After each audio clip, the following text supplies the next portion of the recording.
Good evening. Tonight, I'd like to talk to you about the end of our combat mission in Iraq, the ongoing security challenges we face, and the need to rebuild our nation here at home. I know this historic moment comes at a time of great uncertainty for many Americans. We've now been through nearly a decade of war. We've endured a long and painful recession. And sometimes, in the midst of these storms, the future that we're trying to build for our nation, a future of lasting peace and long-term prosperity, may seem beyond our reach. But this milestone should serve as a reminder to all Americans that the future is ours to shape if we move forward with confidence and commitment. It should also serve as a message to the world that the United States of America intends to sustain and strengthen our leadership in this young century. From this desk, 7.5 years ago, President Bush announced the beginning of military operations in Iraq. Much has changed since that night. A war to disarm a state became a fight against an insurgency. Terrorism and sectarian warfare threatened to tear Iraq apart. Thousands of Americans gave their lives. Tens of thousands have been wounded. Our relations abroad were strained. Our unity at home was tested. These are the rough waters encountered during the course of one of America's longest wars. Yet there has been one constant amidst these shifting tides. At every turn, America's men and women in uniform have served with courage and resolve.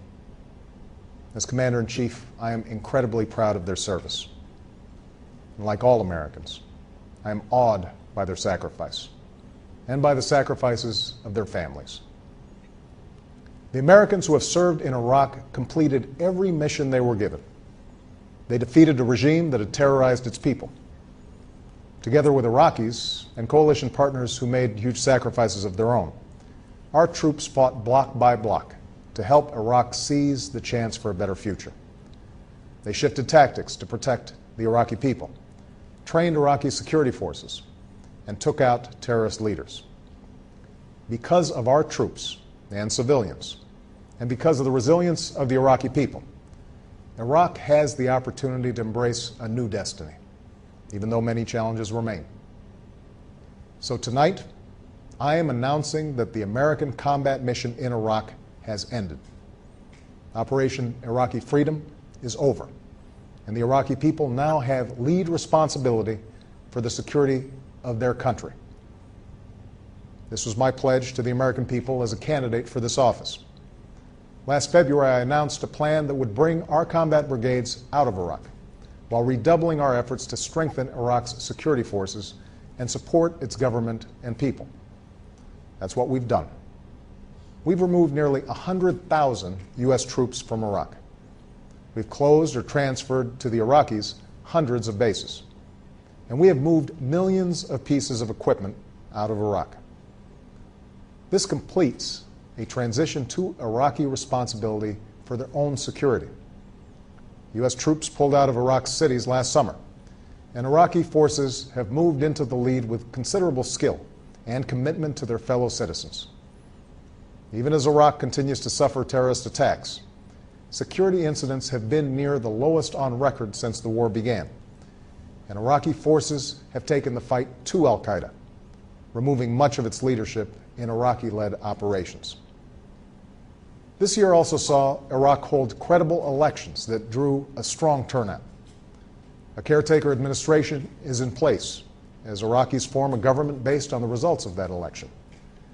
Tonight, I encourage Iraq's leaders to move forward with a sense of urgency, to form an inclusive government that is just, representative, and accountable to the Iraqi people.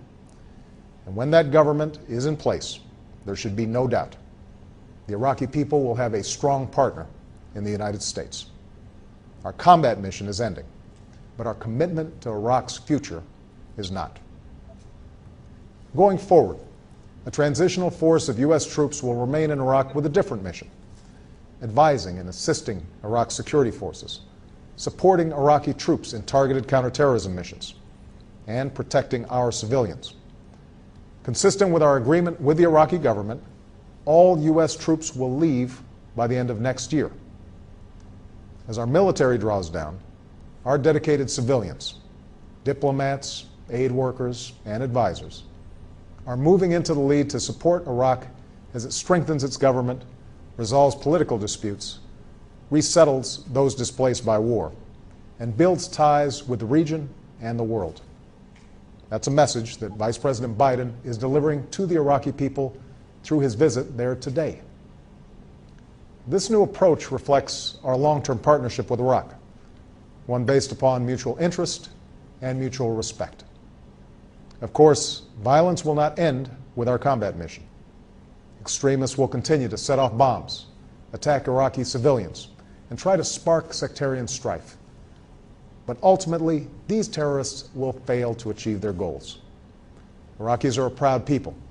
They have rejected sectarian war, and they have no interest in endless destruction. They understand that in the end, only Iraqis can resolve their differences and police their streets.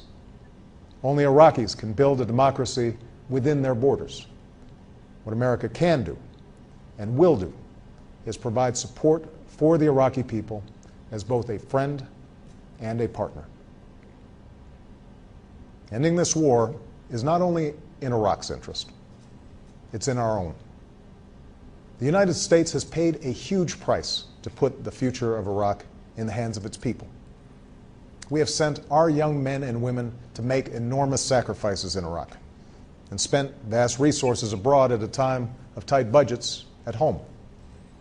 We've persevered because of a belief we share with the Iraqi people, a belief that out of the ashes of war, a new beginning could be born in this cradle of civilization.